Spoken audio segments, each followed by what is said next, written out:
Pagi itu, gedung pencakar langit Jakarta memantulkan cahaya matahari dengan kilau yang menusuk mata.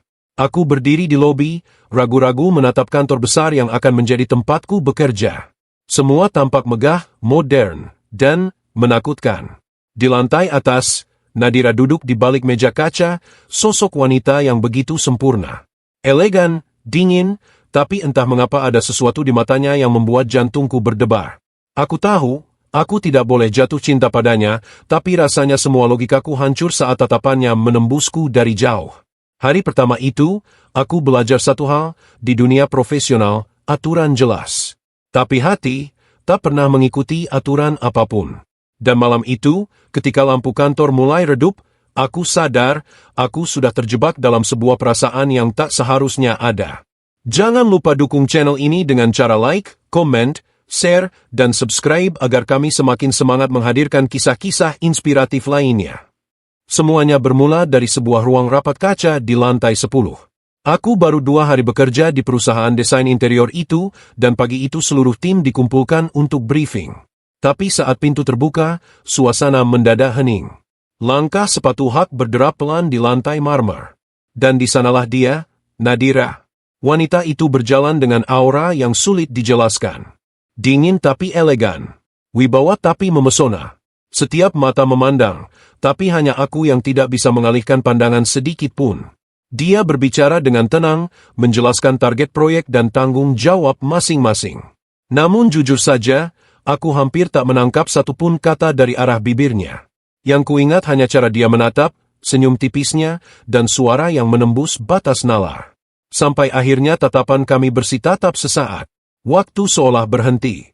Raka, kamu bagian presentasi visual. Ya, suaranya tenang. Aku terkejut, buru-buru menjawab, siap, Bu Nadira. Cukup Nadira, potongnya halus. Dan detik itu juga, aku tahu. Wanita ini akan jadi ujian paling besar dalam hidupku. Bukan karena dia atasan yang keras, tapi karena dia terlalu sempurna untuk tidak kucintai. Namun aku sadar, perasaan seperti ini tak boleh tumbuh. Dia atasanku, dan aku hanya karyawan baru tanpa nama. Tapi hati, tak bisa diperintah. Lampu-lampu kantor sudah banyak yang padam malam itu. Hanya tersisa cahaya redup dari ruangan desain tempatku masih berkutat dengan revisi proyek. Suasana hening, hanya bunyi ketikan dan detak jam dinding yang menemani. Tiba-tiba langkah sepatu Hak terdengar mendekat, pelan tapi pasti. Suaranya khas. Dan sebelum aku menoleh, aku sudah tahu siapa yang datang. Enggak pulang, Raka. Suara itu, Nadira. Aku refleks berdiri. Masih ada sedikit revisi, Bu. Maksud saya, Nadira. Dia tersenyum samar, lalu berjalan ke arah mejaku. Langkahnya pelan, tapi setiap gerakannya seperti punya ritme yang aneh, tenang tapi menegangkan. Aku juga belum selesai, katanya sambil menaruh map di mejaku. Kita selesaikan bareng, ya? Udara malam itu terasa berbeda. Ada keheningan yang justru terasa terlalu dekat. Dia duduk di seberangku, tapi jarak itu terasa begitu tipis. Setiap kali aku menatap layar, bayangan wajahnya terpantul samar di monitor. Dan setiap kali aku mencoba fokus, parfum lembutnya malah membuat pikiranku buyar. Beberapa kali pandangan kami bertemu tanpa sengaja. Dan entah kenapa, tidak satu pun dari kami segera mengalihkan tatapan. Sampai akhirnya Nadira tersenyum kecil, seolah membaca pikiranku. Kamu tahu, Raka, katanya perlahan, kadang orang yang paling berusaha menjaga batas justru yang paling mudah melampauinya. Aku terdiam. Kata-kata itu seperti tamparan lembut tapi menyayat. Dan saat itu aku sadar, dia tahu. Dia tahu perasaanku. Dan anehnya, dia tidak marah. Dia hanya menatapku lama, lalu berdiri. Sebelum pergi, dia berbisik pelan. Jangan buat aku menyesal sudah percaya sama kamu. Langkahnya menjauh. Tapi kata-katanya meninggalkan bekas yang dalam di hati. Malam itu aku tidak bisa tidur. Antara rasa kagum, rasa bersalah, dan sesuatu yang bahkan tak bisa kujelaskan dengan logika. Apakah ini awal dari sesuatu yang terlarang? Beberapa minggu berlalu sejak malam lembur itu. Aku berusaha bersikap normal di kantor, berpura-pura tak ada apa-apa antara kami. Tapi entah kenapa, setiap kali kami berbicara, matanya selalu menyimpan sesuatu yang tak bisa kuterjemahkan. Hari itu, aku diminta menemaninya ke proyek villa klien di puncak. Perjalanan 2 jam di dalam mobil membuat keheningan terasa aneh. Hujan rintik-rintik di luar jendela, dan musik lembut mengalun pelan dari radio. Nadira menatap keluar jendela sambil bergumam pelan. Kadang, hidup bisa sangat melelahkan, ya, Raka. Nada suaranya bukan seperti atasan yang bicara ke bawahan, tapi seperti seseorang yang menyimpan luka. Aku menoleh, ragu, tapi akhirnya bertanya. Kenapa bicara begitu, Nadira? Dia tersenyum samar, tapi matanya berkaca. Aku cuma lelah berpura-pura kuat. Mobil berhenti di rest area. Hujan mulai deras. Dia membuka kaca sedikit, membiarkan udara dingin masuk. Lalu berkata tanpa menoleh. Kau tahu, aku dulu pernah menikah. Aku terdiam. Dia orang pertama yang aku cintai, tapi juga orang pertama yang membuatku hancur. Suaranya bergetar halus. Sejak itu aku janji, tak akan pernah jatuh cinta lagi. Cukup karir, cukup kerja. Cinta hanya menyakitkan. Aku hanya bisa diam. Ingin menghibur, tapi takut melangkah terlalu jauh. Namun di dalam hati, aku merasa semakin tenggelam dalam dirinya. Hujan semakin deras. Nadira menatapku, kali ini lebih dalam dari sebelumnya. Jadi tolong, Raka, katanya pelan, jangan buat aku ingkar janji itu. Hening. Cahaya petir sesekali menyambar di luar, memantulkan wajahnya yang penuh luka dan keteguhan. Dan malam itu aku sadar. Aku bukan hanya jatuh cinta pada kecantikannya, tapi juga pada luka yang ia sembunyikan. Luka yang perlahan ingin kucintai meski aku tahu, aku tak boleh.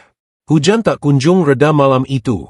Kami akhirnya memutuskan menginap di villa proyek, karena jalan menuju kota tertutup longsor. Villa itu masih setengah jadi.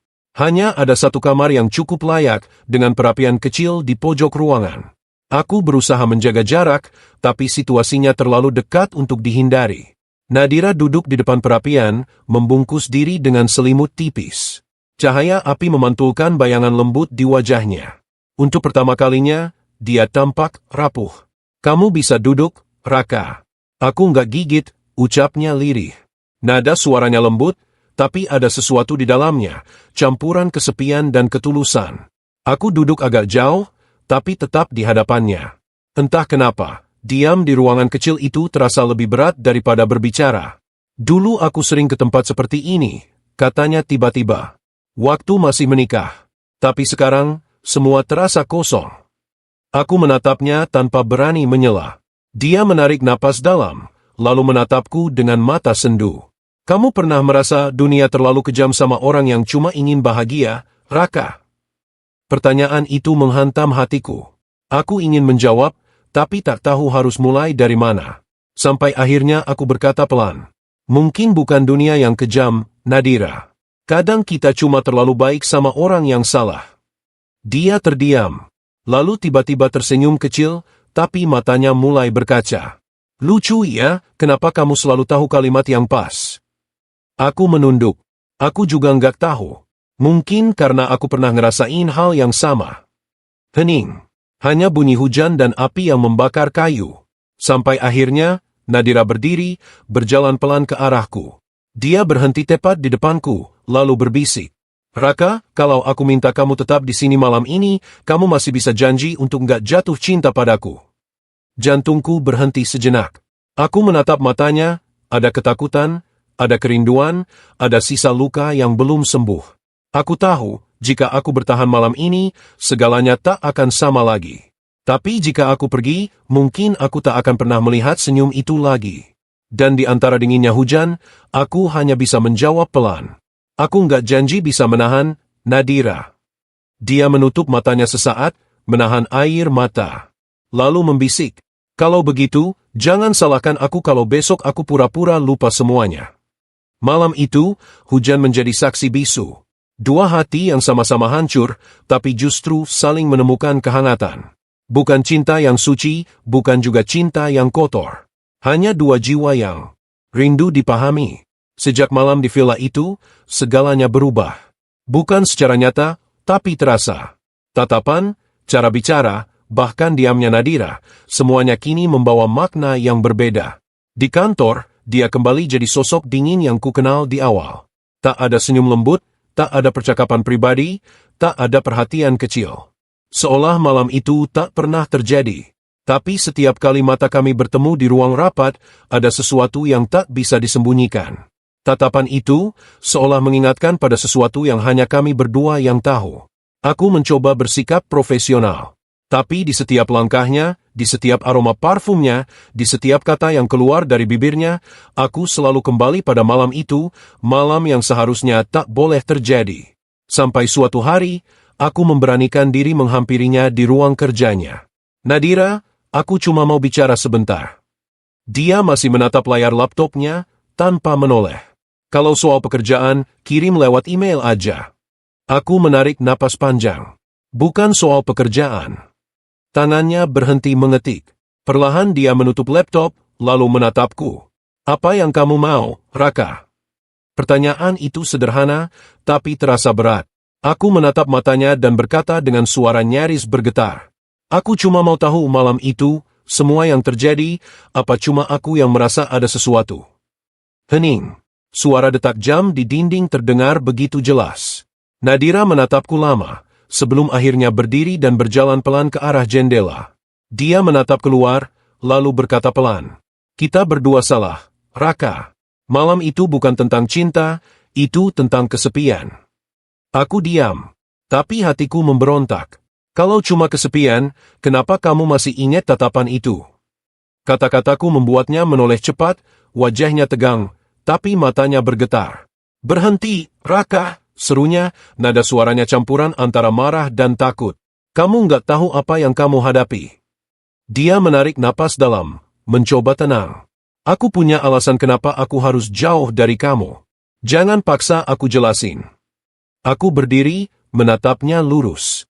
Kalau kamu pikir aku akan berhenti cuma karena alasan itu, kamu salah. Aku cuma mau tahu satu hal. Aku mendekat perlahan, menatap matanya dari jarak sangat dekat.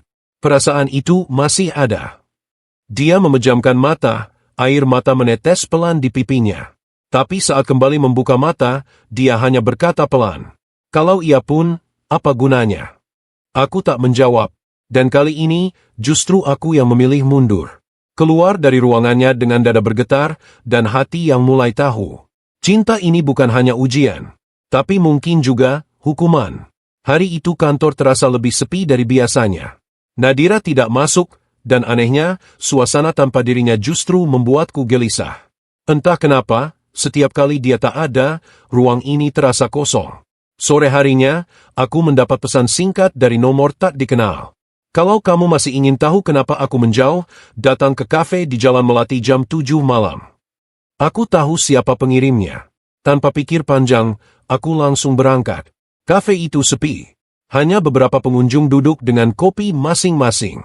Dan di sudut ruangan, di balik jendela berembun, dia duduk, Nadira. Tak lagi dengan jas kerja rapi, tapi dengan sweater abu-abu dan wajah yang tampak lelah. Aku pikir kamu nggak akan datang, katanya pelan saat aku duduk di hadapannya. Aku akan datang, kemanapun kamu minta, jawabku jujur. Dia tersenyum samar, tapi tatapannya kosong. Aku cuma mau kamu tahu, kenapa aku seperti ini. Kenapa aku takut. Aku diam, memberi ruang untuknya bicara. Dulu, aku menikah dengan seseorang yang aku kira cinta sejati, ucapnya lirih. Dia perhatian, hangat, dan selalu bilang aku segalanya. Tapi ternyata, dia juga punya segalanya di tempat lain. Suaranya mulai bergetar. Selama 2 tahun aku hidup dalam kebohongan. Aku tahu dia selingkuh, tapi aku tetap bertahan. Sampai akhirnya, aku hamil. Aku menatapnya kaget. Dia tersenyum pahit. Dan malam aku memberitahu dia justru pergi selamanya. Mobilnya kecelakaan di perjalanan pulang ke rumah wanita itu. Aku membeku. Hanya bisa menatap wanita di depanku yang kini menahan air mata. Sejak saat itu, aku berhenti percaya pada cinta. Aku kerja siang malam, ngelupain semua rasa, sampai kamu datang. Dia menatapku, kali ini dalam sekali. Kamu datang dengan semua kebaikan yang dulu aku inginkan dari seseorang. Dan itu yang menakutkan, Raka. Karena aku tahu, kalau aku jatuh lagi, aku bisa hancur lagi. Aku tak tahan melihatnya seperti itu. Pelan, aku menggenggam tangannya di atas meja. Nadira, aku bukan dia. Aku nggak datang buat ngambil, aku datang buat menemani. Kalau kamu luka, aku nggak akan tutup mata. Dia menatap genggamanku lama, lalu perlahan menarik tangannya. Jangan buat aku berharap lagi, Raka. Aku nggak sekuat yang kamu kira. Dan malam itu, meski kami duduk berdua di meja yang sama, rasanya seperti dua hati yang dipisahkan jarak yang tak terlihat. Dia pergi tanpa pamit. Tinggal aku yang duduk memandangi cangkir kopi yang mulai dingin. Sambil berbisik dalam hati, andai cinta bisa memilih, aku takkan memilih jatuh padamu. Hari-hari berikutnya berjalan dengan canggung. Nadira kembali bekerja seperti biasa, tapi kini jarak di antara kami terasa lebih tinggi dari tembok manapun. Setiap kali aku mendekat, dia selalu menjaga sikap. Namun setiap kali aku menjauh, matanya justru diam-diam mengikutiku. Aku tahu dia masih takut, tapi aku juga tahu, rasa itu belum hilang. Suatu pagi, proyek besar perusahaan tiba-tiba bermasalah. Klien marah besar karena desain presentasi salah kirim versi lama, dan Nadira harus menghadapi mereka sendirian. Aku tak tega melihatnya menanggung beban itu sendiri. Tanpa pikir panjang, aku datang ke ruang meeting membawa konsep baru, hasil kerja lemburku semalam. Aku revisi semua file, Nadira. Ini versi final yang seharusnya sampai ke klien, ucapku cepat. Dia menatapku kaget, kamu lembur semalam lagi? Kenapa nggak bilang? Aku tersenyum. Aku cuma nggak mau kamu disalahin sendirian. Seketika ekspresinya berubah. Dia tak menjawab, hanya menatapku lama, dengan mata yang mulai melembut. Presentasi berjalan sukses. Klien puas, bahkan memuji kerja tim. Dan di akhir rapat, Nadira menatapku dengan pandangan yang tak bisa disembunyikan lagi, campuran lega, kagum, dan rasa yang ia coba matikan selama ini. Sore itu, saat semua karyawan sudah pulang, aku masih membereskan alat presentasi di ruang rapat. Tiba-tiba, Nadira masuk tanpa suara. Dia menatapku lama, lalu berkata pelan, "Kamu selalu bikin aku nggak bisa marah." Aku tertawa kecil. Mungkin karena aku nggak pernah punya niat bikin kamu marah. Dia mendekat beberapa langkah, berhenti di depanku. "Kenapa kamu masih di sini, Raka? Setelah semua yang aku bilang, kenapa kamu nggak pergi aja?" Aku menatap matanya, kali ini tanpa ragu. Karena aku nggak mau jadi orang yang menyerah cuma karena takut ditolak. Kalau cinta selalu tentang menang atau kalah, aku nggak tertarik. Aku cuma mau ada di sisimu, tanpa syarat. Wajahnya mulai bergetar. Dia menunduk, tapi aku tahu air matanya sudah jatuh. Aku mendekat, tapi kali ini bukan untuk menyentuh, hanya untuk memastikan dia tahu bahwa aku benar-benar serius. "Nadira," kataku lembut, "aku nggak mau jadi masa lalumu. Aku mau jadi alasan kamu percaya lagi." Dia mengangkat wajahnya pelan. Tatapannya kini bukan dingin lagi, tapi hangat, rapuh, dan jujur. Tanpa kata, dia berbalik hendak pergi. Tapi sebelum keluar, dia berbisik pelan. "Jangan pernah berhenti ngomong kayak gitu, Raka. Karena cuma itu yang bikin aku bertahan." Pintu menutup, dan aku tahu, perlahan, dinding di hatinya mulai retak. Bukan karena aku memaksanya, tapi karena cintanya sendiri yang mulai kalah oleh rasa. Hari-hari berikutnya terasa lebih hangat. Meski tak ada kata cinta yang diucapkan, caranya memandangku kini berbeda. Ada perhatian kecil yang dulu tak pernah ada. Sekali waktu, dia menyodorkan kopi sambil tersenyum tipis. Di lain hari, dia sengaja memanggilku hanya untuk menanyakan hal sepele, padahal dia bisa menyuruh siapa saja. Aku tahu, tanpa perlu dia ucapkan, perasaan itu mulai tumbuh lagi. Bukan hanya padaku, tapi juga di dalam dirinya. Namun semakin indah hubungan itu, semakin besar pula bahaya yang menunggu. Suatu sore, saat aku keluar dari ruangannya, aku melihat seseorang berdiri di depan pintu, Rani, sekretaris pribadinya. Tatapannya curiga, senyumnya samar tapi menusuk. "Sering banget ya kamu dipanggil sama Bu Nadira akhir-akhir ini," katanya datar. Aku mencoba tersenyum tenang. "Biasa, soal kerjaan." Rani menatapku dari ujung kepala hingga kaki. "Kerjaan, ya? Semoga aja." Aku tahu tatapan itu bukan tatapan biasa. Dan benar saja, sejak hari itu, gosip kecil mulai beredar di antara karyawan. Tentang aku dan Nadira. Semuanya berawal dari hal sepele, kopi yang dia buatkan untukku, atau senyum yang tak sengaja terlihat di koridor. Namun di dunia kerja, hal sekecil itu bisa jadi bahan besar. Suatu pagi, aku masuk ke ruangannya dan menemukan Nadira duduk diam. Matanya kosong, wajahnya tegang. "Raka," katanya pelan, "aku baru dengar kabar nggak enak. Katanya, kita punya hubungan khusus." Aku menelan ludah. "Siapa yang bilang?" Dia menatapku, kecewa sekaligus khawatir. "Nggak penting siapa. Yang jelas, aku direktur dan kamu staf. Kalau kabar itu makin besar, karir kamu bisa hancur, dan aku juga." Aku hanya bisa terdiam. Semua yang dia takutkan mulai terjadi. "Nadira," ucapku lirih, "kita tahu apa yang sebenarnya terjadi. Biarlah orang bicara, asal kita tetap benar."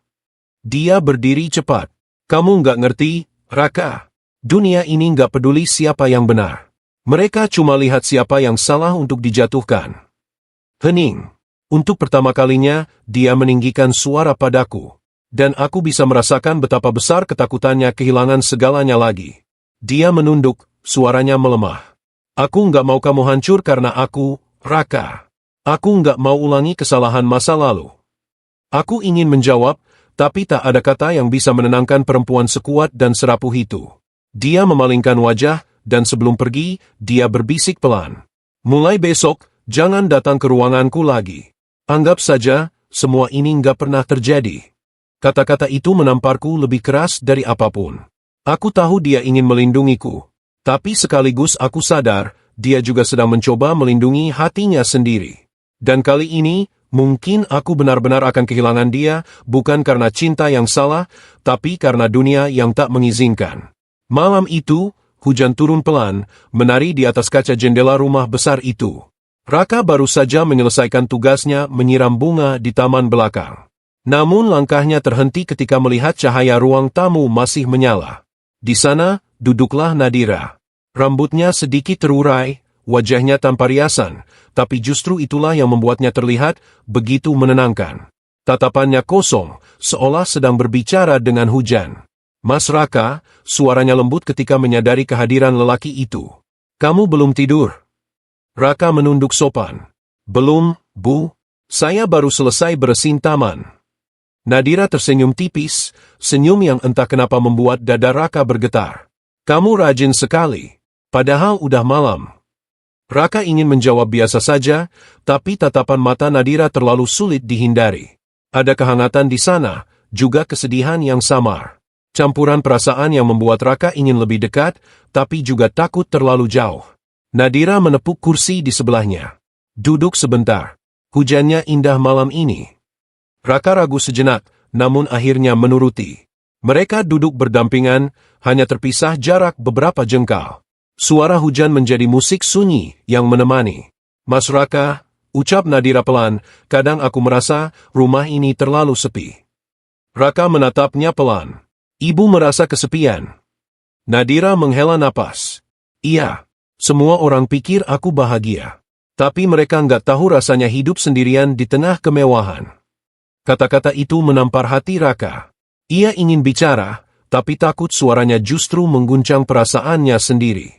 Petir tiba-tiba menyambar, membuat Nadira refleks menoleh ke arah Raka.